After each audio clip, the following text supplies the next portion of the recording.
Well, good morning, everybody.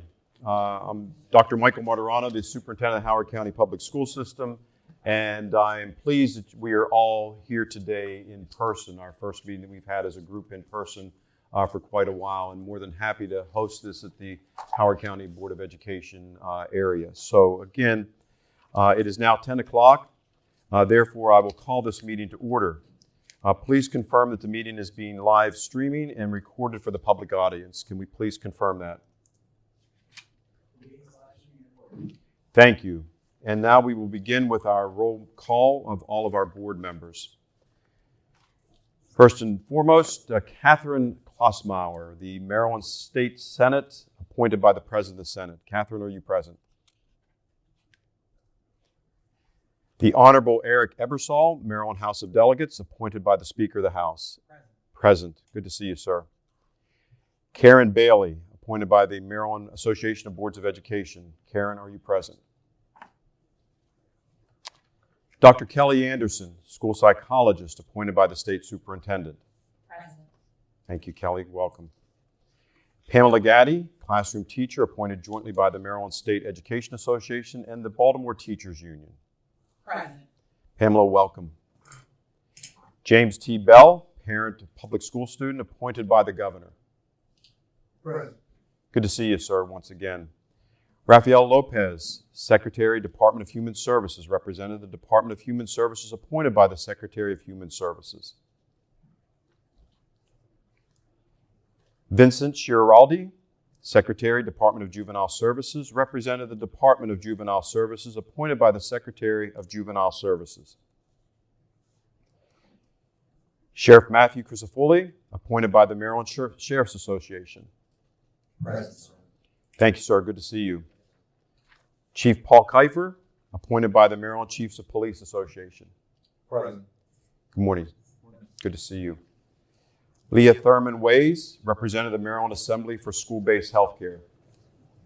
Present, it's Lee. I'm sorry. Okay. Sorry. Welcome. Thank you. Laurel Moody, Emergency Medical, Fire and Rescue Services Professional, appointed by the Maryland Institute for Emergency Medical Services System. Michael Brown, School Principal, appointed by the State Superintendent. Present. Good morning, sir. Good to see you. Dr. Tia McKinnon, Special Education Administrator, appointed by the State Superintendent. Present. Good morning. David Engel, Director of the Maryland Coordination and Analysis Center of the Directors or the Director's Designee.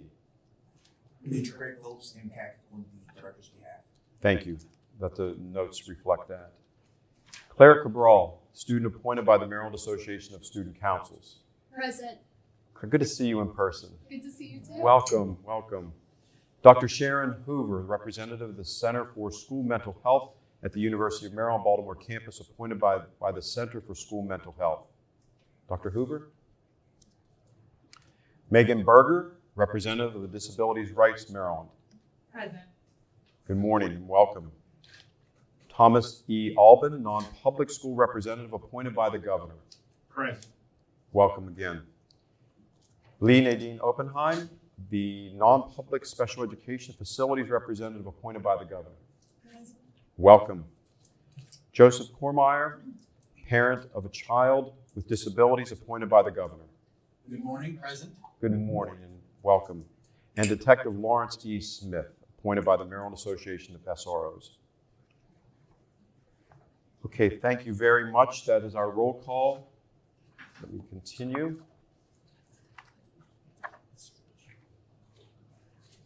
Can you confirm, please, Ms. Johnson, that we have a quorum?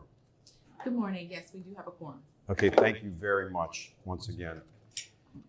Board members, the last meeting, the advisory board, was in June. The June meeting was recorded, and that recording is now available on the MCSS website. As such, there are no meeting minutes to be approved. Now let's move on to the agenda, members, if we could. Are there any additions to today's agenda? Seeing no additions to the agenda or modifications, do I have a motion for approval of the agenda? So moved. Okay. Do I have a second? Second, all right. Duly noted, who we have as a motion as well as second. Is there any discussion about the agenda for today? Seeing no discussions, all those in favor, please by saying aye in terms of the agenda. Aye. Any opposition? Hearing none, the agenda is now approved for our meeting. Now, once again, I want to welcome you all to the Howard County Public School System and the new school year. It has been a very robust year, some of us a little bit more robust than others. I know what those smiles are meaning right now. And also want to commend the MCSS staff as well for their work. Recently, Kate and myself participated in a hate bias session over in Montgomery County, and I was very appreciative that you were there with me on that. And again, let me say it again, how pleased I was with the overall conference that occurred this summer. Many of you attended that. I was overwhelmed by the attendance. It was held in Turf Valley, and again, being able to host that in Howard County, we were very proud to offer that. But to see the interest and the quality feedback we received, I want to commend the staff of the organization on that as well. First, I would also like to take a moment to welcome new members to our School Safety Advisory Board. And joining us for the first time today, and first representing the Maryland Assembly for the School-Based Healthcare, Ms. Lee Thurman. Welcome, Ms. Thurman. Let's give her a round of applause and welcome her if we can. Is there anything you would like to say in terms of being a new member of this body? No, look forward to learning about what all you do. I tried to look at some minutes, so. We encourage your participation. It is a very active committee, very active board. And what we're talking about for all of our members, this is a reality-based leadership opportunity for all of us. I know as superintendent of the Howard County Public School System, the first and foremost top expectation is keeping our children safe so that quality education can occur for all of our children across the state. So your input will be extremely needed throughout the process. Next, serving in the role of parent representing students with disabilities is Mr. Joseph Cormier. Welcome, Mr. Cormier. Am I saying that correctly? It's Cormier, core like core of an apple, and mere like a smear of peanut butter. Okay, got that. And if you had a name like Martirano, all the versions that I received for that, I actually got Dr. Maraschino the other day, so that is good. So, sir, welcome to this role as a member of our board. Is there anything that you would like to say? I'd like to thank Governor Moore's administration for appointing me to this role. The experience I bring is I've been with Calvert CCAC, the Special Education Citizens Advisory Committee, for almost a decade now, and I want to bring a lens of a parent with a child with disability to these discussions to make sure that they're not being left behind when we talk about safety and school in general. We really appreciate that. As a member of CCAC, as you said, in Calvert County, that's an extremely important group for each one of our school systems to provide advice and guidance to our school system staff, how we take care of our most vulnerable students, and our students with disabilities are extremely top of mind as it comes to all of the safety issues. And I want to make certain as we're discussing these items that even things such as like evacuation plans, all of your voices need to be lifted up to make certain, for example, students with disabilities, how are they being addressed during times of emergency and need and attention being provided. So looking forward to your voice, and thank you for your service at CCAC for the number of years in which you said. Let's give him a round of applause and welcome him to the committee. And like always, like I've already said, I look forward to all of your input. I mean, I really enjoy the work of this board, and the work of the MCSS staff is just amazing. As you know, this is the first meeting to start the 2023-2024 school year, and each of us have multiple perspectives about school safety as professionals and as parents. Again, is there anybody else who would like to say anything about the beginning of the school year, how it started, or things that need to be lifted up so that if we have blind spots, we can be well aware of those? Members of the board, would you like to say anything about the opening of the school year? Mike, go ahead. Yeah, I'd just like to say, it's evident with the beginning of the school year how, kids are getting acclimated, but we can't forget that kids are still struggling mentally. Had a lot of that this year so far. Kids that historically don't have mental health issues are now struggling mental health wise. So that snowball is starting to really start rolling. I think, coming out of the pandemic, that was something that was a cause of concern, but that's continuing to be a concern as we kind of move forward. So I don't want to lose focus on that. Appreciate you bringing that up. And those of you who are school-based, working in the school systems, that is something that is being addressed all day long in all of our 24-hour days. Our philosophy in Howard County is in order to teach a child well, you must know a child well. And if a child is coming in, if they're hungry or if they have concerns and distress within their families, we are making certain we're addressing that first and foremost, so quality instruction can occur. And I think it would behoove us to have a further, deeper conversation, about that topic as it pertains to this body. And if there's any ways that we can effectuate legislation moving forward, because it is germane to the work we do all day long, taking care of our children who are struggling with a number of issues throughout. And I really appreciate you bringing your voice to that. Any other board member want to lift up some other items for us for consideration as the school year starts? Yes, sir. Good morning, Joe Cormier. As we begin the school year, I have seen the struggle in Howard County to engage parents back in the school, because during the pandemic, we were not allowed in the building. We weren't allowed on the premises for healthcare reasons. And so a lot of the PTAs and PTOs lost a lot of traction, a lot of internal knowledge as the parents transitioned from elementary to secondary and on to high school. So I think it's important in all avenues that we engage parents as the primary caregivers for these kids, to make sure that the parents are informed and have all the information they need, so that we're not operating in a vacuum. Those kids are only with us for 8 hours a day, 180 days a year. We have to make sure that we're partnering with parents in everything we do. Well, and again, thank you for your perspective, and those of you who represent parent groups, I continue to encourage you to be extremely active in advancing your voice of advocacy for exactly what you have said.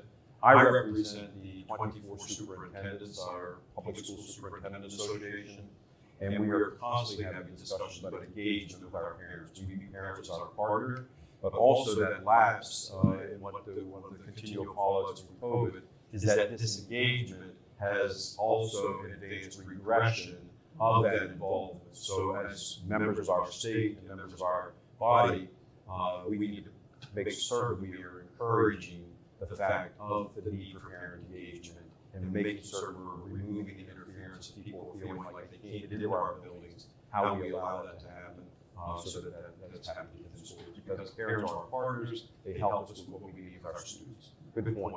Other board members want to? Yes, go ahead.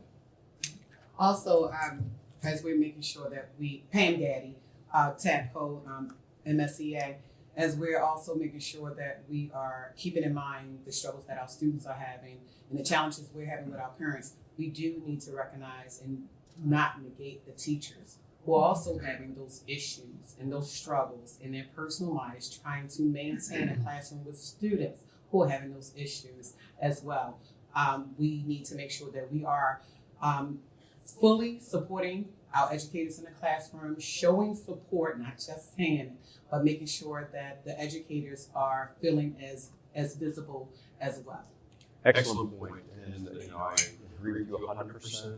How do we lead with a philosophy of care, love, and compassion, and showing grace to all the individuals who are supporting our young people? Because the work is challenging, and I appreciate you lifting that voice up. And it's just something that is incumbent upon all of us to recognize how we support those who are supporting our children.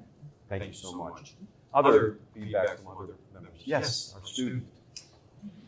Good morning, everybody. So as a student who is an advocate for other students in the school system, one thing that I've noticed throughout the 4 years I've been involved with school safety is that when you give students an opportunity to advocate for themselves and build partnerships within their communities, they will take advantage of that. So just something to keep in mind throughout the school year is to continue to build those partnerships, not only with parents and teachers and administrators, but also students as well. When they're not given the opportunity and they don't feel comfortable speaking up in their school to their teachers, administrators, counselors, they're not going to provide their voices. But if they are given that space, and that's something we're working on within MCSS, to provide a program for them to share their voices, you will see that they have a lot of great input and a lot of great advice for everybody within schools. So that's just something to keep in mind in building partnerships, is to not forget the students. Not every student wants to advocate for themselves, but there are a lot of students who will be interested and will take advantage of that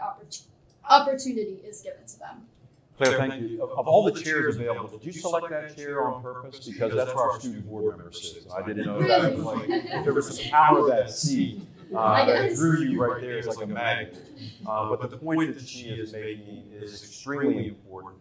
And how do we work with our students, lifting up student voice on a regular basis, and then things such as, like, I can speak for Howard County, how we use our Canvas system, our student communication with our students, to post all the emergency messages. One of the pieces of feedback we received from our students was, we're always communicating with our parents, but then we're not always, we can't make the assumption that the parents are always communicating with their children. Just think about that.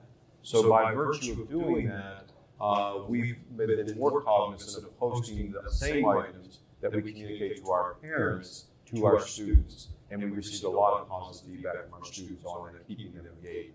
Thank you very much. This is what happens when you have an in-person meeting, right? I'm not saying that you were turning off your videos on the virtual meetings, but it truly wasn't disengaging. Other items from members of the board. Okay, well, thank you for, yes, I'm sorry. Yes, sir. Yeah, Sheriff Matt Christofolio on behalf of the Sheriff's Association. I just want to say thank you for having us, and this is very engaging, and it's great to get everybody together, because putting our minds together, we can make it happen. I just want to piggyback off of what Mr. Brown said. We have noticed exponentially over the last 3 years our mental health calls from our elementary age students to our senior population, and that's in Worcester County on Eastern Shore. And I know it's a statewide issue, so our most vulnerable population, our children, we want to provide the resources for them. We want to work together. It's more important now than ever. Preventative programs like DARE and having deputies in our schools to create these partnerships with our students is more important now than ever. So I just want to thank everyone for being here. Thank you. Thank you, sir, for that. Which also, I was going to hold some of my comments that I have to hear from several of our colleagues. But I also want to lift up, Kate, maybe we can do this in a future agenda, and have an overview on the program Handle with Care, the legislation associated with that, and the expectation from the state. I've had some conversations recently with other people at different counties, and there wasn't quite the awareness around that. So that if a child is involved in an event that is a traumatic event after school, outside of the schoolhouse, and it involves law enforcement, for our law enforcement, please correct me if I'm not representing this accurately, there is an expectation of communication with law enforcement and the school staff so that we can intercept the students who have been traumatized the night before. If it was a matter of domestic violence within a home, if a child was removed and then they engage in school, we're not aware of that. We need to be able to receive them, to provide the emotional supports, the counseling supports that have been greatly traumatic for the child who's experiencing that. But I was a little chagrined to see that not everybody fully knew what that was about. Maybe we could get some conversation about that in the future. Absolutely. Okay, board members, other comments about the beginning of this excellent feedback. Okay, let's move along with our agenda, if we can. This is the first of 2 in-person meetings, as you know, that we talked about at the end of last year, of the advisory board for this school year. Maybe after today, you'll want to have them all in person, so we can talk about that again as well. And during each of our in-person meetings, we will take advantage of the opportunity to have a face-to-face dialogue. Leading our activity today will be Kim Buckheit, as well as the MCSS Policy and Communications and Engagement Manager. Kim, where are you ready to go? Yep. All right, thank you. Recently, the 2022 school survey was released to locals. The school survey is actually the title for what used to be called the school climate survey. And so thought that we could take an opportunity today to have you look at some components of that. So just a kind of big high-level overview of understanding. So it's administered annually by MSDE. So this is a Maryland State Department of Education survey that's done to students in grades 5 through 11 and all instructional staff. So there are 2 separate surveys that actually happen. A staff-based survey, so you get information related to kind of staff feelings on a number of the domains, as well as then a student survey. So locals are provided the data as a system. So Dr. Martirano has information around Howard County, as well as schools. So the LEAs get school level data as well. so they can really dig into behavior, feelings, perception, school climate at the school level. So the information is compressed into one number and included on the school's report card. So I just did kind of a little screenshot of where it actually shows up on the report card under the school quality and student success area. So they end up getting one number as a school that compresses all of that. Next slide, Shalay, please. So the school survey is actually roughly 50 questions. High school kids get a few more, middle school kids a few more, elementary less. And it's divided into these 4 domains. So community, relationships, environment, and safety. And then inside of each of those 4 domains, there are these topic areas. So I'll give you a moment to kind of just look at those areas.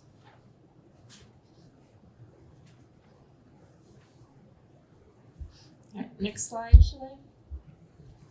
So for the purpose of the discussion that I'm going to prompt you to have with each other today is that we're going to look at the student-to-student relationship domain. So new just this year. So in the past, Dr. Martirano and others may know the items were embargoed.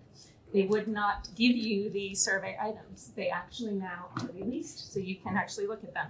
So an example of a question that the students would see, students are friendly with each other.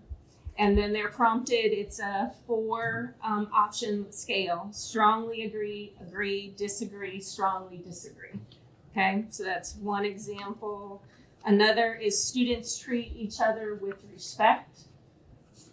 Students respect others who are different. Okay, so inside of that domain of student-student relationships, you see questions like that students are responding to. So with the help of the amazing Jan, what is publicly released is the data for the entire state broken down by LEA. So what we've done is we've compressed the data on these lovely maps. So on each table, we have elementary, middle, high school, and you actually have a comparison of 2019 to 2022. So the survey's been administered twice so far. So the first administration was right before COVID occurred. And then again, last year was the second administration. So on the map, you actually see a number that represents that LEA. So for example, in 2019, in Garrett County, the LEA number for student-to-student relationship was 4.66. So some reference point is 1 is low, so 1 is negative, 10 is positive, okay, as you think about it. So you have in your handout packet, right behind your agenda, I've given you 4 copies of a questionnaire sort of for you to use as a reflection point. So Shalane, next slide, please. So really kind of prompting you, and I didn't group you. I'm gonna ask you to just evenly divide yourself between the 3 tables. I'm gonna give you roughly 5 to 7 minutes to reflect on what the data says. So really facts. What does the data say? Just the facts. What questions does it leave you with? So as you look at the data, what are you left wondering about, right? I wonder. And then hypothesize. So what might this data reflect as it relates to school safety? And then action. What can my agency and the MCSS advisory board do in response to this data? So I know in 5 minutes that's a lot to do, right? But really this is a matter of giving you an opportunity to look at the data, to have a little bit of conversation with each other, and then we'll actually come back together as a group and allow you some time to talk with each other also. Go ahead, Tia. I just have a quick question. Were accessibility features built into the survey or encouraged? I would have to get back with you exactly on that. And that's probably an MSD question that I would pose back to them and respond. Yes. Good morning, Joseph Korm here.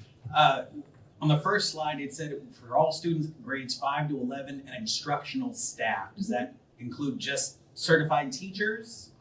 Yeah, so I could give you total specifics, but I believe principals aren't, so well, you could tell. I don't think principals are included in the survey, so it's predominantly your instructional staff, so teachers, support staff, other kind of personnel that are working within the building. Okay, I did want to your ask about administrative. support staff specifically, front office secretaries, cafeteria staff, building service workers, bus aides, things like that. Yeah, so and transportation would be a question that I would have to get back to you on, because my guess would be that transportation folks aren't included. You're welcome. Yeah, Michael Brown. It's usually typically just instructional support, instructional individuals that are on the survey. So transportation is typically not individuals that will be included in the survey. For our special education transportation, all of our buses are private companies in Coward County, but for our bus aides, they are Coward employees that are special aides trained to be, so they would be county employees. So I would hope that those would be included in a survey like this, because they are with those kids during the most vulnerable times when they're on those buses. Yeah, and we can, so other questions related to the survey, I'm welcome to take for folks and communicate back with MSD and get some other answers for you too on some of those. Okay? All right, so at this time, if you could divide yourself evenly, take your thinking sheet with you, and just wait for me to prompt you to move on. Okay? So you have to get up and move. Sorry.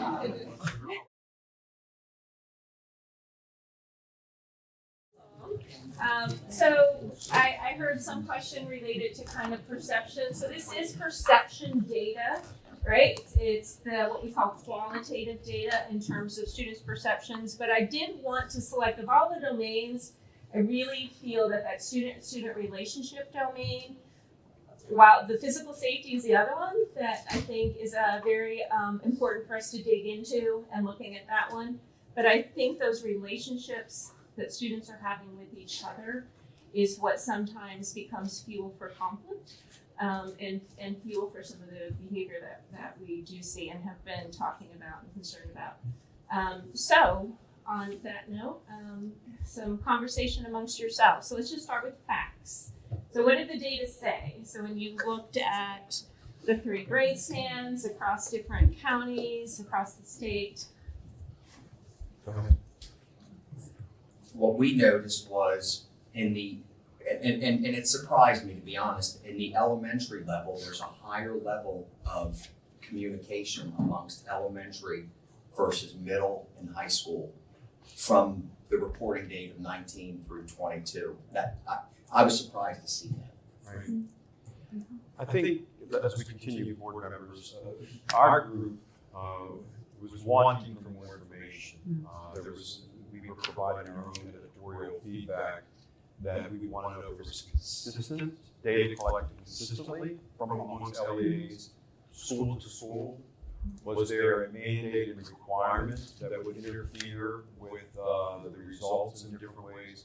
So as we were analyzing, we were seeing some comparison and some concerns, but fact didn't know at this level because it was just aggregated data that we may need more information to really get into this.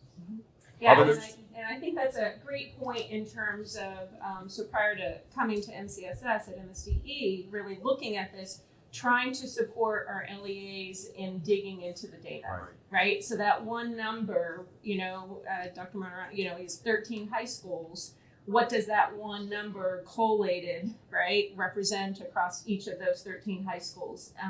And then at that high school, at each school, being able to actually look what grade span is of more concern, right? What student groups? The data gets broken down to that degree that really allows schools and systems to start to look at some patterns. And students have the opportunity to opt out, as we said. So then what is the sample size? If one school has 1,500 students at a high school and only 200 of them participated, that skews the results. So we really need to dig down into that a little deeper. Board members, other comments? Yes. I think the other question is, was there a standard given across all of the counties on how to do this, the survey? Because if you look at some of the counties, the information is consistent across all 3, but it could be that the standard isn't the same across what we're looking at. Yes, sir. I was going to say something about when you said students get to opt out. A lot of times the students that are opting out are the ones that have most of the issues. If they're not speaking for themselves, then they do get lost in the data a lot. That is a good point. I mean, what does it mean to opt out who those young people are? Others, yes, sir. Just to look at the data, we're looking at 2019 to 22. You're looking at a new population of students during those elementary, middle school, and high school years as well. So you're not consistently looking at the same students. And it'd be interesting to see if the data is provided to look at those students' progression through individually into their groupings to see if that carries through consistently or not. Yeah, we call those cohort groups if you follow a cohort, right? Other comments, board members? Yeah, I would say, just looking at the contributing factors of the survey, I know in high school, typically 9th and 10th graders are the ones that can speak truth about their student experience. When students get to about 11th grade, there's a lot of pressures that are on students during that time. I rarely meet an 11th grader that's generally happy about their experiences, regardless how great the high school is or whatever, just because of the pressures of being in 11th grade, trying to get to college, taking high-level courses, doing enrollment, internships, so forth. It is a lot put on them. So I think that has a contributing factor as well, so just with the high school. Good point. Others? Yes, sir. Kim, I have a question. That is this instrument offered to or administered by MSD non-public schools? And if it's not actually administered, is the tool available? It seems like this would be a useful resource for non-public schools as well. No, but we can ask Alex and some others. I can reach out to some folks at MSD and inquire. Thank you. Yes, sir. Joe Cormier, and maybe our student member of the board can elaborate a little further on this point. But as an employee, when I'm taking a survey, if I don't think it's going to have an effect on my job, maybe I don't care so much about it. So are we letting the students know that what these surveys are for and why we're trying to collect this data and what change it's going to bring? Because if the children don't feel like their voices are being heard, they're just going to mark it off to get to the next thing. So are we letting these kids know what's going on? Absolutely, I can attest to that. Every student who has taken the survey that I've talked to feels like it's not a contributing factor to their education. They don't feel like it's going to make a difference. So that's another point, is just making sure that student voice feels heard. Within my school, it is a requirement to take the survey, and some teachers that I've had kind of brush it off. Others emphasize the importance of it in the overall contribution to the Maryland public school system. So I think the delivery of it to students and staff is extremely important. I don't know how we can make that consistent across all of the schools, but that is a huge contributing factor. Well, I'm hearing a lot of the similar kind of comments and questions regarding the relevancy, how it's communicated. I could sit here and tell you how we do it in Howard County and how that data is extremely important to us, regardless of the sample size, as we wrap that into our school improvement planning process. So our school improvement planning process has focus regarding the belonging of our students as well as our academic achievement, and that's a data point. So if we see that, how we use that to effectuate change for the upcoming year. So it just doesn't sit by itself, in addition to other data points that we're looking at as well. What I can't speak to is how other LEAs are using that within their districts. But anytime we have surveys such as this, is communicating the importance to our student body or the sample group we're going for to receive the information, and then how it's going to be used to effectuate change. Especially the high school and middle school students. The elementary school students, I find, would be encouraged to take the survey and really wouldn't care about the impact of it, but especially middle school and high school, it makes a huge difference when they know their voice is actually being heard. So I think what I'm hearing is that the need for maybe more understanding of the process of how LEAs are using that, discussions about that, because when we invest in a survey at this level, it's energy, right? Michael, I mean, the schoolhouse, we have to organize that, there's dollars invested to it, we're not getting the return, the rate of investment for us, then we need to have further conversation about that. But anytime we take that time, we have a responsibility to use that data for improvement. Others? Yes? Something may just be a little minor, but it may be impactful. When we're preparing to launch this, we're asking our educators or the teachers in the classroom to present it. Sometimes presenting us with a visual that will help explain. So it could be a 3-minute clip of a video or something. We're about to take the survey. This is what it looks like. And here, this is what the council would like you to know. And just a little bit more information, because sometimes it explains it a little differently than what the classroom teacher does. And also it may actually be explaining it for the classroom teacher, because we are just getting a directive. Well, Tuesday, make sure your homeroom does this survey. And we'll say, what's this survey? And the principal was looking at us like, I'm not necessarily sure. I was told to tell you. So a little bit more, just so that everyone is informed. The biggest piece of this is just, don't just take the survey, just take the survey. Let me understand why I'm taking the survey. And it's not just to do it. I mean, we all need to do it. And then once I understand why I'm presenting the survey to my students, I can also help them understand why we're doing it as well. What I'm hearing from you and what I resonated with was we all need to understand our why. That's important. So we have competing demands. When we invest in this, it's got to be important. And so we have to be able to understand the why so we can explain that. Very good point. I appreciate that. Others? Yes, sir. I think it's very clear based on student council and from the teacher side that it appears that this could be a buy-in also. Obviously, it has to start at the top and we have to push it statewide, how imperative the survey is. And I like the visual aspect of it too, for the visual learners to kind of get that idea. And, the teachers have to take it serious. And if their school principal is not, then you know how that goes as far as leadership. So it's got to be the buy-in at the top. Well, and I continue to advance some of my own philosophy in these discussions, obviously, is that I look at our students, our customers. If we're looking at this as a business model, we need to always check in with our customers to make sure are they receiving the service that we say that we're going to provide. And this data helps us in terms of our customer service. Our students are telling us that they have concerns with the survey. It behooves us to acknowledge that and use that, because dollars are being allocated for this, to have this happen and how we use it. And just my own observation, having not delved into the data analysis, but just this representation of the aggregate data, that reveals there's some trend data in there, right? I mean, there's some aberrations from county to county, how that's being used to lift up the voices to enhance the safety climate and the climate for our students overall. Other comments? I like the suggestion that maybe perhaps we'd have the private and non-public schools. I would like to think that if we shared the tool, that they'd be willing to share the results so that we could take a look at them. And yes, the state does support a number of private schools. Again, the more we can survey, the efforts we put in, and we're listening to our students, they're the ones that we're here to serve. And if there's trends to be in there, we have a responsibility to respond. Excellent point. Yes, sir. I also was interested when we were talking about students understanding. A lot of our students that have IEPs 504s, a lot of it is reading comprehension. A lot of it is writing understanding. Those kids that are looking at the survey, they might not be able to understand what they're actually reading or they're checking the box. So what's being done for those kids to make sure they actually understand what they're actually checking the box for? Well, you lift up an extremely important point.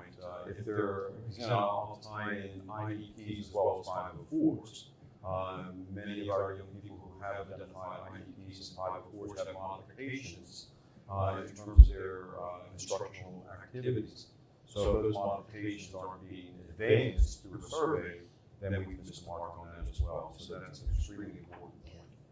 Other comments? So, yes. Dr. Martirano, can I just interject? So I just want to, so this is a MSDE survey, right, administered. So this information that you're sharing, a lot of the points that you're kind of making are things that I can kind of take back to MSDE and share with them that we've had a conversation and here are some items, right? There's some thoughts that the board, right, wanted to be heard. So happy to do that. And I will do the same. I think a lot of this is coming in from the superintendents. Once it comes from MSDE, the results then will rest under the purview of the superintendent to work with principals, school improvement planning. I will share that back with the superintendent group as a way to say there's been conversation about how that's actually being transmitted and actualizing within the districts as well. Yeah, I also want to make one point clear that a lot of the questions that Whereas here, the answers are directly in the data that is available publicly. Exactly. And for example, how many kids took the survey, what is the percentage of population within that school that took the survey and how they react. All that is part of the raw data. You could very well download yourself and analyze it. Well, can we send that link? That is online. Absolutely. Yes, at least the deliverable would be to send that link to all board members and we can dig into that at an individual level. Lee, I saw your hand. Yeah, I was just wondering, is there any ever a way to do follow-up with the counties that were doing really well and the counties that were doing not so well? There was Garrett that seemed to score higher, and then the one on the Eastern Shore that was consistently low.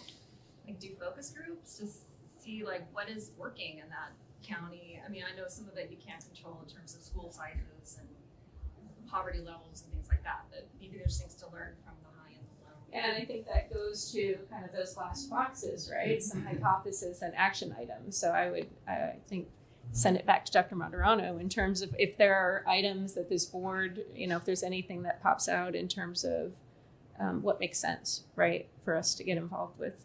Well, I keep coming back to when we do things like this and we make it an investment, what is the rate of return on that investment to effectuate change for the betterment of our students? I always look at that from that model. So what are our avenues for that? First and foremost, I think this body would need to see that link because it gives us more. These are just snapshots that have obviously promulgated a further conversation about that. That data can be revealed, and that analysis can be revealed online as we take a look at that. So I said one, more information. And then two, where is the actual opportunity for us to really have the opportunity for change? And that's going to be in the local school system and in conversations with principals around that data. I can speak again, as I've stated, to my county, but I will carry this back to the superintendents around how that happens in each community. That's where we really want to make certain it's happening. So in the old trite statement where this just doesn't sit on the shelf and we don't do anything about it. Other comments? I saw there was another hand up. We good over here? We good? Okay.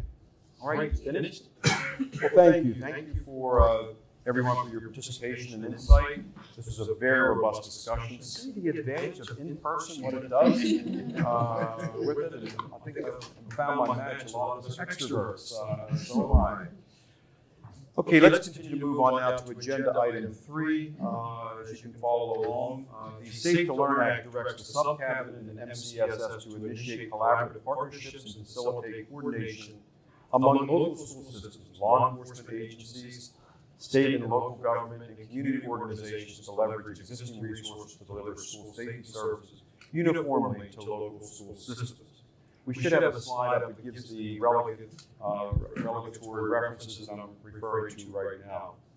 This board provides a means by which to assist the Subcabinet and MCSS in meeting this requirement as we each represent an identified partner. I shared during our meeting in June that there will be a standing agenda item to allow time for the board members to report out on initiatives that create school safety collaborative opportunities. And today, board member Greg Phillips, director of the Maryland Coordination and Analysis Center, will share with us the recently published Maryland Hate Crimes Data Report. Sir, are you prepared to do so? I am. I'm now going to turn it over to you. Good morning, everyone. I'm Major Greg Phillips with the Maryland State Police, and I serve as Deputy Director of the Maryland Coordination and Analysis Center. I'm here on behalf of Director Dave Engel. And today I will provide a brief overview of hate bias in Maryland to include what the law requires, the rise of hate bias incidents not only across the state but nationwide, and what we expect to be reported. So I'm not sure how many of you are familiar with hate bias reporting and what the Maryland law requires. But first, I'll start with the federal definition of a hate crime, as it differs greatly from Maryland's hate crime laws. The FBI, or Department of Justice, defines a hate crime as a criminal offense against a person or property motivated in whole or in part by an offender's bias against race, religion, sexual orientation, ethnicity, gender, or gender identity.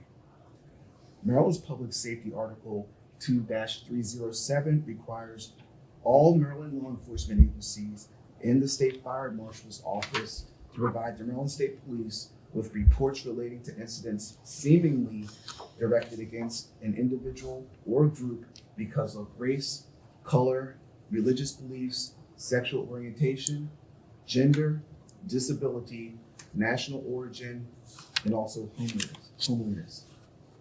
And you'll note that the Maryland law has added disability, national origin, and homelessness as a protected class, where the federal government has not. So every year, the Maryland State Police and the Maryland Coordination and Analysis Center compiles a report of every reported incident, and 2022's report is available on the Maryland State Police website. The other key distinction between federal and state law is that federal law requires that only hate crimes be reported. Maryland requires that not only hate crimes be reported, but also non-criminal bias or hate incidents. And this is very important. Hate bias incidents are underreported in Maryland because victims and many law enforcement officers are not always aware that not only hate crimes need to be reported, but also every incident. So, for example, if a noose is found hanging in a school, it should be reported. If a swastika is spray painted on a locker, it should be reported. If a student uses a racial slur towards someone else, it needs to be reported to law enforcement. And these examples are not crimes, but are examples of hate bias incidents. So I just want to be clear on the difference between a hate crime and a hate incident, both of which in Maryland should be reported. Since 2016, hate crimes and hate bias incidents have risen sharply, not only in Maryland, but nationwide. Last year in Maryland, 465 incidents were reported, and that's up from 388 in 2021. 15 counties reported at least one incident in 2022. So that means there were several counties that reported 0 incidents in a year, and we know that's just not realistic.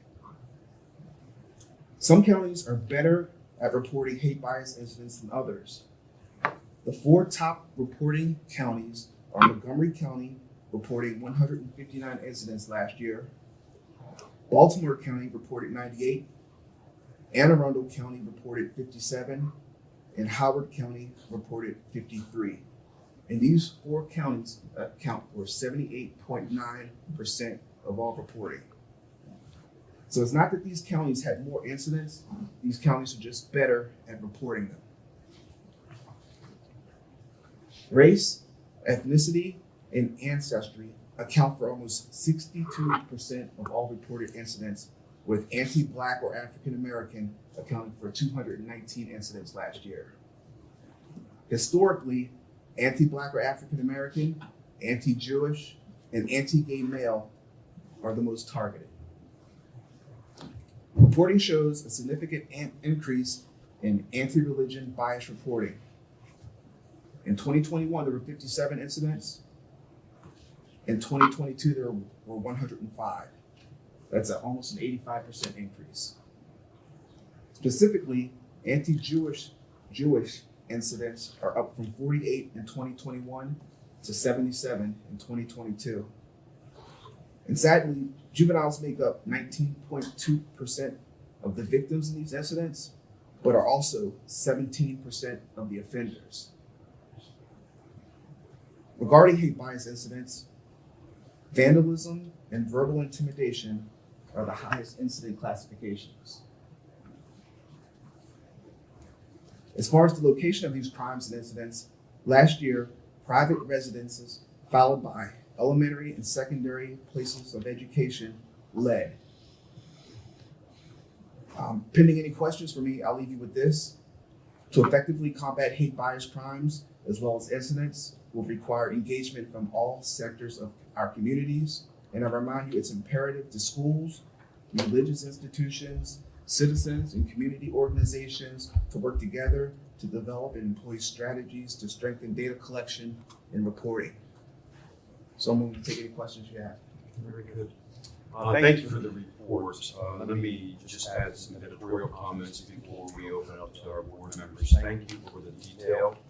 I really encourage all of our board members to dig into this data a little more deep. in the sense of what it's saying.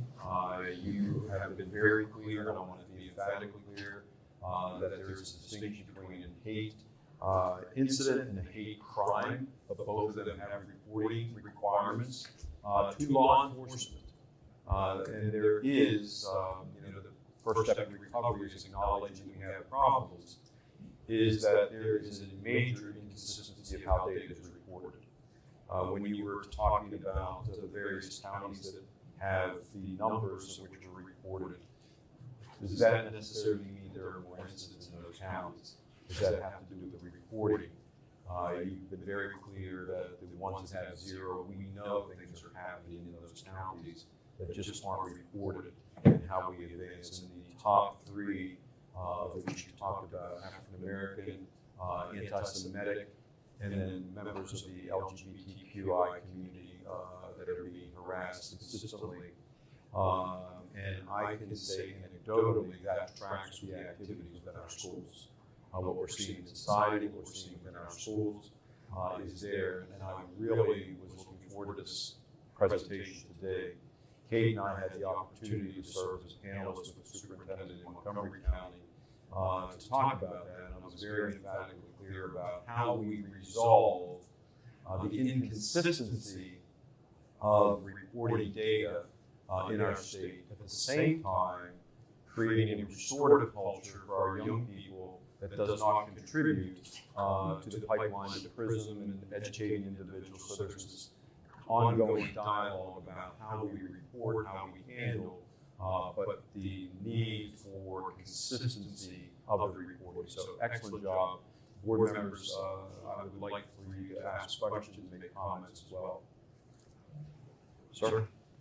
Thank you, Mr. Chair. So you addressed it too. If we have a reporting problem, and we talked about this with the previous data, if your data is not complete, if your data is inconsistently gathered, then it's not going to help you very much. Are there things that can be done at the state level, either with State Department or here I am legislatively, to sort of strengthen our data gathering? I'd like to think that this is a matter of organization rather than a matter of reluctance, but in either case. I think it's a matter of education, and there are things that we can do, and we've already began. So MCAC, in partnership with the AG's office and the Maryland Commission on Civil Rights, have begun conducting training regionally. We started out in Western Maryland. Last week or week before, we were in Montgomery County. So we're meeting with law enforcement, and we've also met with our community, our citizens. But I will say we need to do better in our education system, because we've heard from school administrators that they look at it as a teachable moment, so they don't always feel they need to report it and escalate it to law enforcement. So it's underreported in our schools as well. I alluded to that, and that's a struggle. I mean, I want to lift that up, but I also want to add to your question that it ties into arrest data as well, that there needs to be very clear guidance about how to report and what to report on both. I know I'm leading into arrest data, but there's great conversations at the local level about this, just what you just illuminated, that there's a reluctance to report to law enforcement because of the contributory factors of added to suspensions and disciplinary interactions that create problems for young people down the road. So resolving that in the discussions, but I also wanted to insert arrest data too, because that same discussion is happening around that topic. And just for balance, there's a whole category called bullying too, Correct. which I don't think we address directly here, where a student is impacted often because they're in a protected class. That's a different topic for us to discuss, isn't it, at this point? I'll push it aside if that's true. Yes, I think bullying is a totally different discussion from hate bias. But let me just add from the local perspective, it is something that is elevated in Howard County because it is a vehicle for self-reporting. If a child is being bullied, then this is another data point for us. They report it through their our anti-bullying forms, and that's pretty indigenous with our student body, how to report. And if we, that's another opportunity for us to capture data within that bullying realm. And the reason I ask is I had some legislation that would have increased the necessity of reporting. Students often will say in that situation, it's fine, I'm okay, but actually it still needs to be reported. And so that's why I asked, but I can delve into that offline. Thank you. Yes, sir. And I'll add one more thing. So the FBI has reporting requirements through the UCR. So when you look at the FBI's numbers, they're typically lower than what you'll see Maryland reporting, and that's because the FBI only reports crime, whereas Maryland is crime in incidents. So keep that in mind. UCR report. If I may go back to our delegate as well, there's the sense of microaggressions that are happening within our schools all day long that, we may say we don't have a problem with this in our schools, and our student board member can amplify this further. But through the process of microaggressions, I could be standing next to somebody who's bullying me, and others are completely unaware of it. And how do we empower our young people to be able to report that at an early age so that they're being bullied? It leads to then the level of enhanced challenges down the road if we don't confront that early on. So that's why we really tie in the bullying piece as a way to combat some of the microaggressions that are happening in the schools. Claire, do you want to add anything to that? Yeah, just a question.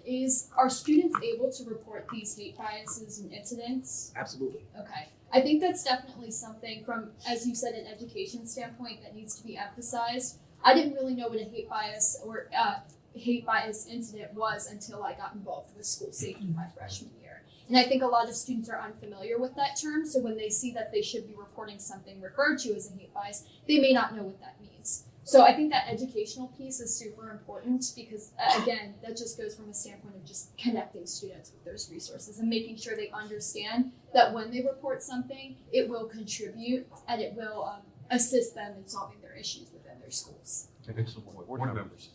Mike? Yeah, I'll just say, I know the bullying processes in the state is a lot more clean cut than I think we're talking about with the hate bias incidents. I think students can report. I know most of the time when students report things to me, it's usually direct because students have a direct pipeline to me. However, it's a comfortability issue. So if a student doesn't feel comfortable or trusted or trust adults in that particular school, they're not going to report. That's just the facts.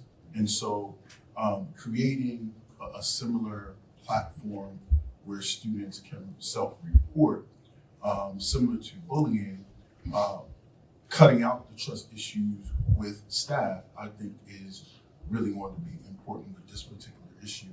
I'm also curious to find out, does staffing also play a role in some of this data in some of the other counties? Because I know, just like with teachers, we're trying to find teachers off the street. It's difficult.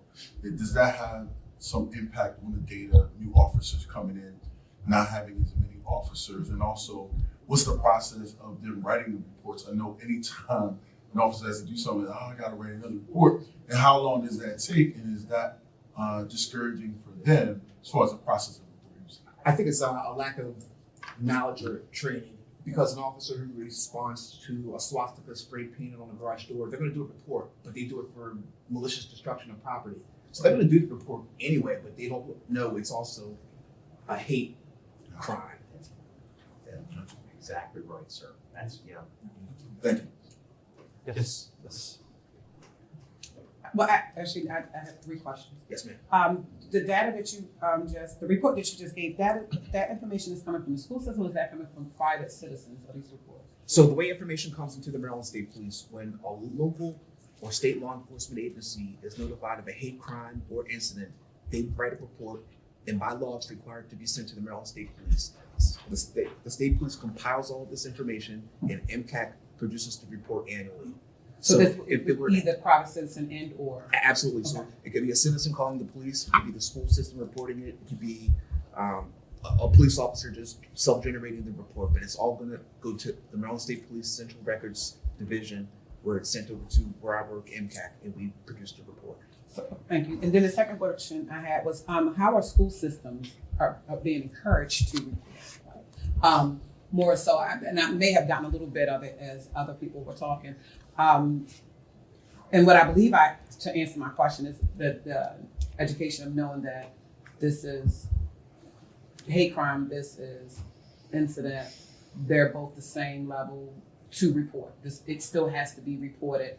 And at some point in time, somewhere along the line, it has to be said it's not at your discretion Correct. It is a must report. Yes. But then my follow-up is, once the incident's a report, whether I'm reporting as a student, as I'm reporting as a private citizen, what's the follow-up? How do I know you heard me?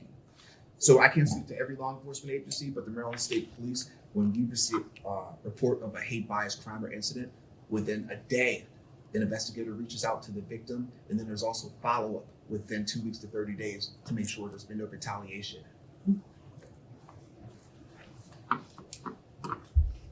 Any other questions, comments? Let me just add, as we are wrapping this up, that this is extremely important to all of us. And if we understand the reporting mechanisms, I can speak from experience in Howard County, there are several different avenues for young people to report, whether it is through the bullying form, whether we handle it as a referral to the office, whether it is through our communication with law enforcement. We want to provide our students with all of those pathways for reporting so that they aren't suffering in silence when they're victimized, when these incidents occur, and then also using it as, in terms of follow-up, as you were talking about, as an educational tool to restore our community, because our aspect of education is to prevent bad things from happening in the future. And how do we use these data points to shift behaviors in the process of a restorative culture within our school system, all of which is vital in the communication. But I appreciate your report today, and I thank you for the engagement from our board members. Okay, let's move on if we can. The MCSS staff will now share program updates with us. Brian, go ahead. Thank you. So go ahead, Dino. Come on up. You got it. So Dino Pignataro, Deputy Director of the Center for School Safety, is going to introduce the team. Our first program update will be on the summer conference by the program lead, Mr. James Hott, who's our Western Maryland Regional Representative. Jim? Good morning, everyone. Thank you for allowing me to be here today. Thank you for your service on this board and for your attendance. It's very good to see everybody in person. So I'm very happy to talk about our summer conference. As Dr. Martirano said, it was he attended. And I'd be remiss if I didn't include my co-chair, Jessica McNeil, who does a lot of work at this conference as well. But we were very happy with the conference this year. We were able to pick Turk Valley. It was on the 19th and 20th of July. And I'll put a plug in next year to 17th and 18th of July back at Turf Valley. It was very well attended this year. As you can see, over 429 attendees, 30 dynamic presenters. And besides those you see on the screen, we had Mr. Bernie James at Pepperdine University in California spoke about school law. And we also had a speaker from the I Love You Guys Foundation, which is about school security plans. I did want to mention we tried to focus on our local subject matter experts that help us out. And I will say that from Washington County, actually Hagerstown PD, we had Principal Dr. Stacy Henson. She came in and spoke about the What If Wednesday that she does in her elementary school of Emma K. Daub Elementary. And it's a program she created through, I believe, a Google form. And she asks her teachers every week, what if this happens? Which allows the teachers to research back into their school safety plans to determine how to handle these events that could happen in their schools. So we really would like to highlight our local partners who help us across the state. We know we have great things happening in the state of Maryland. We'd like to highlight them as speakers for next year's conference. I will be mindful of your time. We had a couple things else you'll see on the screen. We did offer professional credits this year. So our police officers attended and were able to get MPCP certified credit. And we also used an app this year that was very, very popular. And as you can see, 79% of our attendees adopted that. And we also had partner tables that were there, that a lot of community resources throughout the state that was there as well. I believe we had just about every county represented at the conference, and that's a big deal from where we were in the past. We also started something this year, our annual art showcase, and Jessica was the main person behind this. It went very, very well. We had representatives from both elementary, middle, and high school, And the theme was, what does your school safety community look like? We had some fantastic entrants, over 70 of them, and they each received first, second, or third place in their groups. And they will be showcased at MSDE later on, I believe this month, as well as the House of Delegates office in Annapolis. So if you get a chance to go see those. Our winners were from Anne Arundel County, Baltimore, Calvert, Cecil, Somerset, St. Mary's, and Wycomico. Unfortunately, we didn't have many from the western region where I'm from, but hopefully we'll get that out there a little bit more next year. So thank you. Unless there's any questions for me, we really had a good conference this year and hope that many of you, if not all of you, could attend next year. I just want to lift up one more time those of you who did attend, how well organized it was. Number of attendance, I believe, was 450, if I'm correct. 429. Yes, sir, and that's, I believe, almost double from the year before. And am I accurate to say that we had to turn people away? Is that right? So we did, in the registration process, we actually had almost just over 600 individuals registered. So we were sort of cutting it off at the end, but then sort of a couple of days before, we just started letting everybody back. So. Very, very good. I was pleased. Come on in. All stadiums. You even let me in. I can which was nice. The encouragement to get those dates on your calendar, to encourage the leaders within your counties and your school systems to attend. I've made it a strong commitment. I sent our law enforcement representatives were represented in Howard County, but my mental health teams were there as well. My support, as we're talking about the overall need to support our children's mental health and well-being, they need to have a seat at the table and be encouraged there.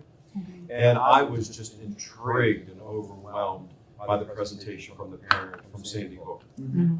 If you haven't seen that presentation, speaking through the lens of her child's experience of extreme trauma in his life journey and how these events that just traumatize young people and are life-changing. Very well done, and I'm very proud of the work that you did. Board members, you want to make any further comments? Thank you very much. Excellent work. As a reminder, 17th and 18th of July. Yes, pushing that out. And Mr. Chair, I'll just add, if there are individual topics or suggested speakers that you all have, we'd love that as well. So feel free to share that. Thank you, Jim. Our next program update will be on our school resource officer, school security employee training academy. As you know, this is a mandated program for all of these individuals to work into a school before they get there. And that will be done by the program lead, Mr. Michael Radinsky. Thank you. Good morning, everybody. This is a story of my life. I'd like to invite my training partner, Jim, back up here. The two of us together provide this program and have been working on it diligently. You got to go over there for about the past 5 years. So the first slide, which I believe talks about adequate coverage. Adequate coverage in the state of Maryland has to do with emergency response of law enforcement to school facilities.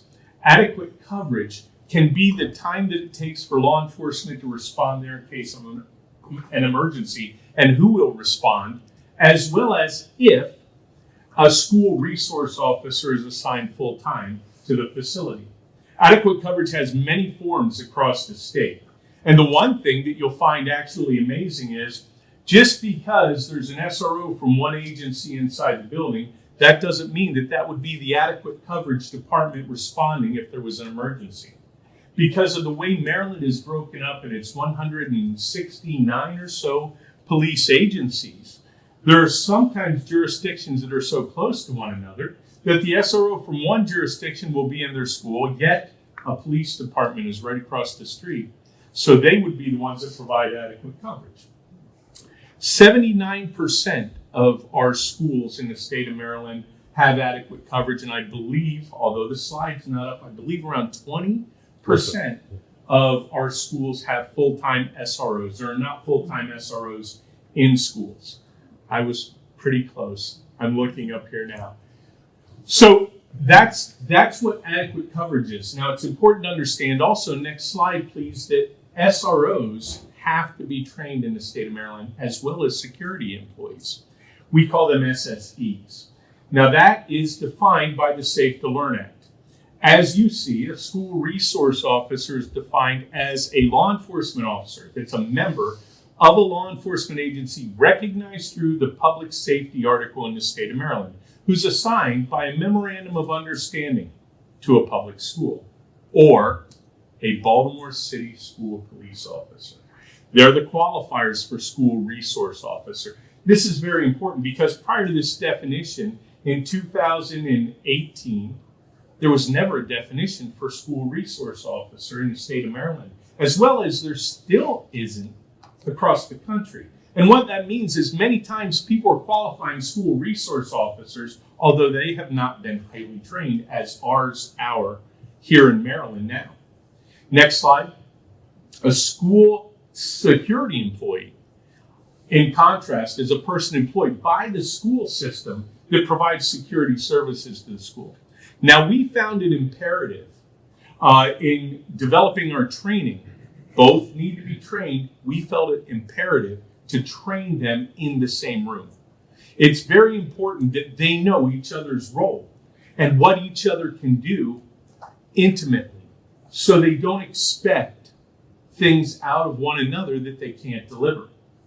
The initial training as mandated were some core topics that we had to provide: de-escalation, disability awareness, maintaining a positive school climate, constructive interactions with students, and implicit bias, and disability diversity awareness with specific attention to racial and ethnic disparities.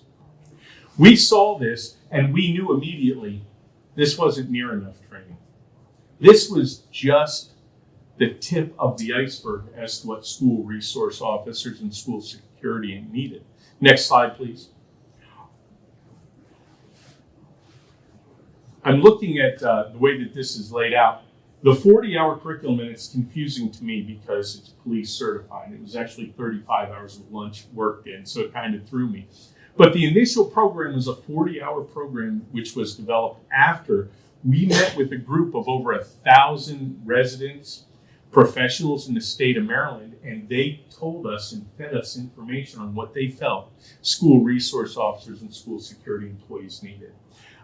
We decided at that point that although many of us were police trainers, this wasn't necessarily our area of expertise. So we decided that it was imperative to reach out to subject matter experts from the local school agencies to assist us, to bring in that legitimacy to the SROs and school security employees that we just couldn't provide.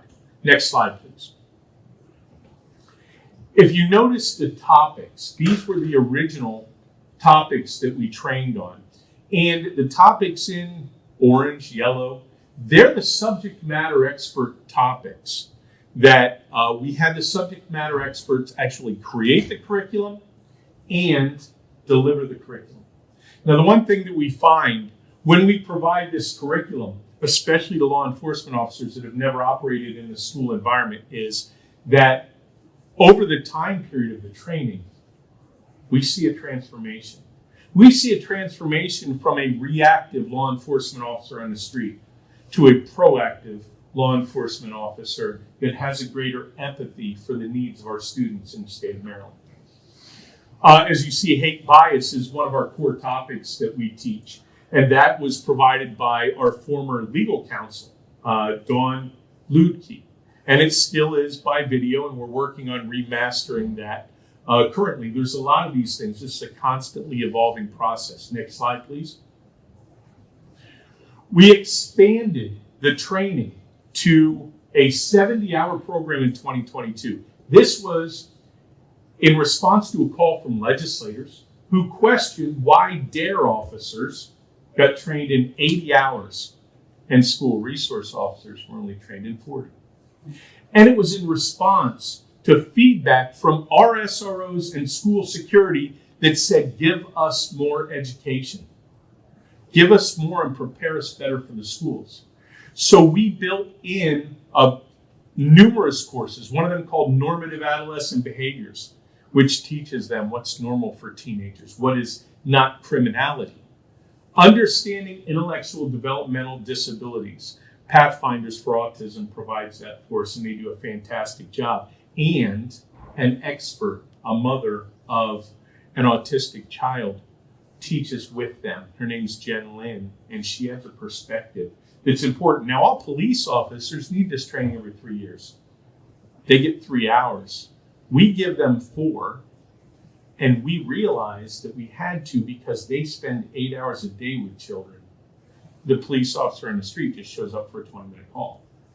So they had to be better aware. Crisis intervention, that has to do with suicide prevention, mental health. Crime prevention through environmental design, dangers of devices. Jim's our actual expert on that. The tip line and how it operates. We expanded de-escalation. We expanded implicit bias. And this was a big one, restorative approaches in schools. We contacted our subject matter experts. We gave an overview in our first iteration of this program of restorative approaches, and we said, that's not near enough.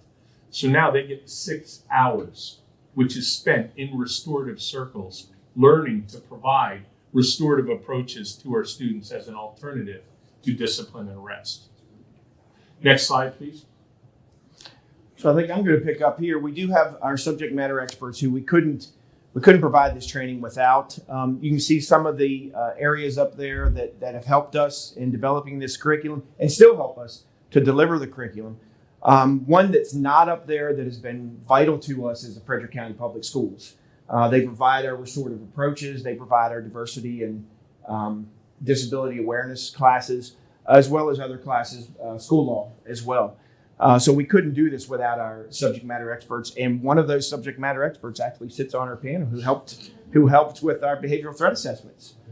I have to stop answering emails from Mike. They'll be from me from here on out.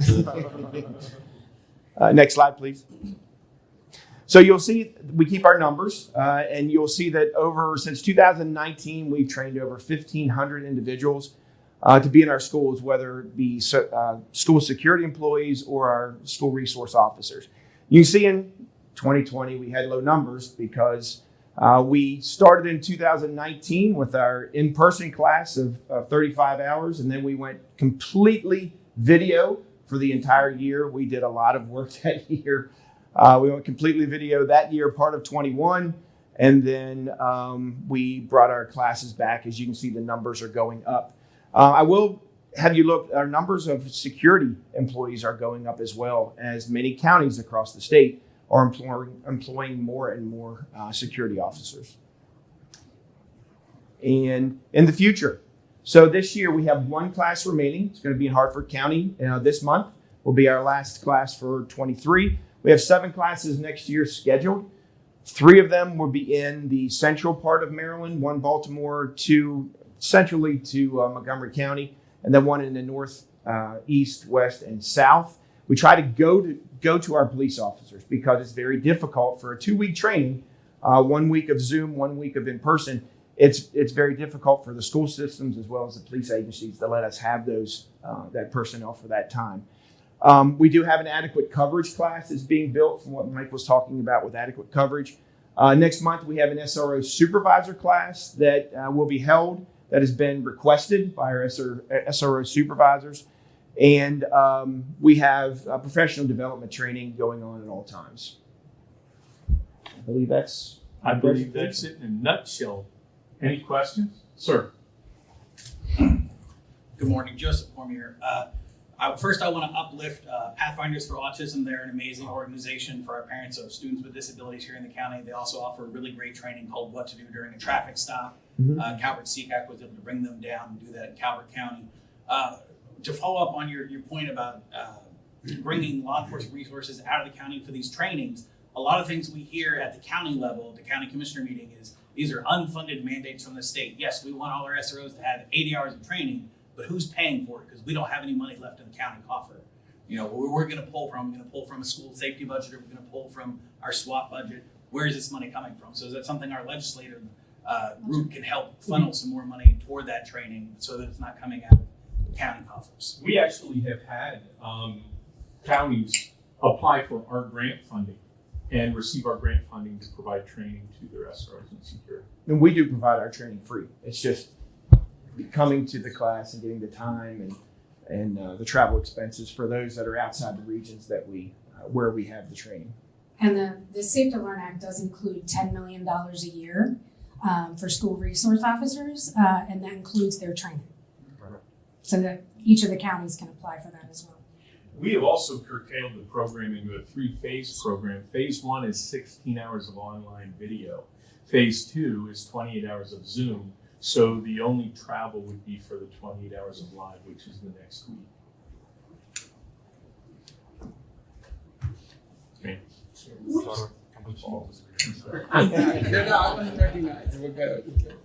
Thank you. I'm Dr. Tia McKinnon, Special Education Director from Charles County. What de-escalation philosophy or program do you all use in your training? I'm asking because the majority of the 24 LEAs use the same one, and I was wondering if it was the one that you all did. I began my de-escalation training in about 2011. I'm certified in verbal judo, verbal de-escalation and intervention. Parts of implicit bias have de-escalation. I'm a CPI instructor, and we took all of the programs which I have been a part of, and our other colleagues have been a part of, and we picked the best of all programs to provide adequate de-escalation to the school resource officers. Many of them comment to us that they have never seen the de-escalation presented in the way it is. So we're not using a vendor program specifically. We're using a conglomeration of vendor programs and the best part of each one for our program. Thank you. Others? Thank you, Mr. Chair. Thank you, guys. We talked about counties and participation in data earlier. SSEs are a little bit more in kind of the Netherlands, okay, if you will, in terms of knowing who they are. Police officers have their own agency. These do not. Is compliance good among counties for sending SSEs to get the training is the question. It actually is very good. We have a great response. And one of the reasons we have a great response is prior to this program, my experience as I was in schools, they never received any training. Now they're walking into training with their SRO, and it's elevating them. It's elevating their learning. And that's another reason that we put the trainings together. And I'll be quite frank with you. When we have the training together, it brings the egos of the SROs down and the cognitive abilities of the SSEs up, and we're providing an adequate, balanced program because of that. So yeah, they're really participatory. As a matter of fact, the new regulation, which is about to be passed, I believe soon, will require in-service training, which will be reoccurring training every year for the SSEs and the SROs. The security employees are already hitting us up. We've been providing that for 2 years for them. Thanks. And if I could add, having the regional trainings allow them to attend together with what, as Mike said, the SRO and the SSE that walk into the school building together. Now they're able to train together. Now they're able to have that networking during lunch, during those breaks, and they're able to talk things out, and they're able to work together better in their schools. And do you do evaluations that you can Absolutely. share so that we can, I'm sure some people, let's be fair, take it more seriously than others. Mm-hmm. And it'd be interesting to see what the data's like, how people feel and when they come out. Yeah, and fortunately, Jim, as part of his project, has gotten recognition of our program through Allegheny Community College. They now give CEUs for our security personnel and SROs, and they require a copy of the evaluation. So we became much more serious about the evaluations this past year. We've always done them, but now we have them copied and we can get them out to Kate to distribute or whatever. But yeah. I'm sure you would do much more with the data than I would. But Yeah. it's good that you're seeing what kind of feedback you're getting, whether it's, I really feel like this was helpful, that sort of thing. Yes, Great. sir. Excellent. Thank you. Thank you, Mr. Chair. Thank you. Any other comments from board members? Once again, I guess it would be an ask Michael, but I would just encourage that strong consideration be given. We've seen a huge influx within the private school sector of bringing in security, and I think there's a huge opportunity to offer some form of training, probably a little different, maybe a hybrid, but I think it's important both because it could leverage some change within our schools. These could be change agents in our schools. Secondly, I think it would help with the interface between the responding law enforcement and those individuals in the schools, because many of the people I've seen our schools hiring are retired law enforcement. And I think there needs to be some assistance in kind of guiding those individuals, reminding them they're no longer serving in a true law enforcement capacity. It's now, they're serving in this role. But I would just ask if there's any consideration that it be given to opening up some sort of training for non-public school folks who are in this very important role. Sure. Currently, we do not turn private schools away unless our venue is full. So this upcoming class in October, we have an employee of MSDE that's attending. We have 3 people from a private school that's attending. So it's always available. As far as future and putting it out there, I will leave those questions to Jim and Kate. The answer is yes. So as Mike said, all of our classes are open. We don't, unless we literally are at capacity space-wise, we don't prevent anybody from attending the training. I would like to, I know Mike mentioned it, but I would like to remind everyone, so the only individuals who are required to take the training are school security employees, which are defined in statute, as well as school resource officers. Individuals that provide adequate law enforcement coverage, so individuals who might be working on the outskirts but are not actually SROs, are not required to take the training. All right, so I think that's a very important caveat to make, because although we train quite a few people, not every police officer that walks inside a school has taken the training or is required to take the training. And if I could add to that, I mentioned Frederick County Public Schools. Frederick County Sheriff's Office also does a fantastic job. They've trained probably 15 to 20 road officers or deputies, because they have a big presence in the schools.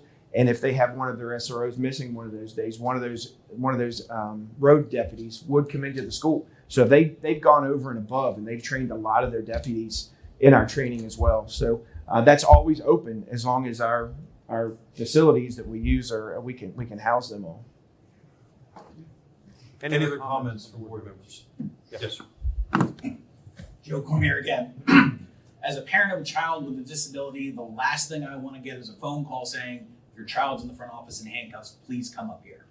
So how are we involving parents in this conversation so that they can partner with the sheriff's office to kind of, I know there are some E911 situations where you can preload information into the E911, say my house is a child with autism, these are his triggers, these are things that calm him. How are we partnering with parents to let them know that this is a safety thing, and we're partnering with them and not just we're reacting to the situation where to remove the child? And maybe the director of special ed from Charles County can piggyback on this. How are SROs involved in this school level IEP process so that they understand what is in their current building so that they know how to respond to that effectively? The SROs are encouraged, law enforcement is encouraged to be part of the behavioral threat assessments that take place in the school.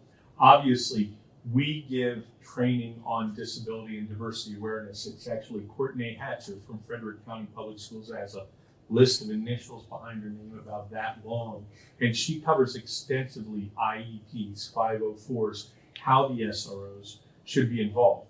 Now, when it gets out to the local educational agencies, it's up to them and their policies on how they involve the SROs. As far as the parents being involved, alluded to earlier was the Handle with Care program, which is a tremendous resource for exactly that. When the police have an issue outside of school, they can notify the school. It also creates empathy among the police officers when they have to deal with individuals that may have disabilities or they're otherwise capable. But also the intersectionality of restraint and seclusion. That's in a place where those conversations also should occur and need to occur regarding local policies and state mandates regarding that. Anything else, board members? Did you also say verbal judo? Yeah, back in 2011. How do you get trained in that? Well, myself. Words fail, actions don't. Absolutely. I took it twice too. Was it a professor named Doc Thompson went out and rode with the Los Angeles Police Department, a friend of his, and went, these guys can't communicate. And he was an English professor, and he created the program to help them communicate better. And he's since passed. I was in one of his last classes, and it's evolved and evolved and evolved and evolved now to de-escalation. Sounds intriguing. Thank you very much. Let's give them a round of applause. Good work. Excellent. Good work.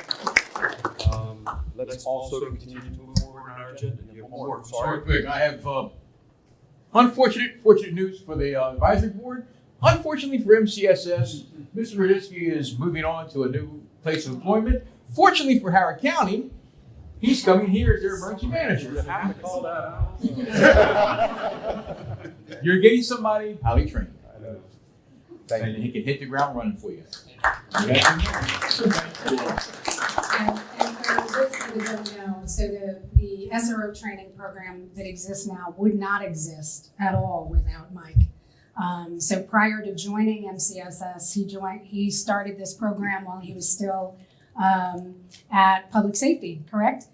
And he joined us in January of 19, and the training program was finished and out that summer. So just so you know, a program that did not exist, nothing in place, and was implemented in his working for MCSS in only 4 months. So all the time before that, he was not an employee of MCSS. So a really big thank you to Mike. He's done an incredible job. He will be incredibly missed, although I have a feeling your phone will still be ringing. So keep your notifications on.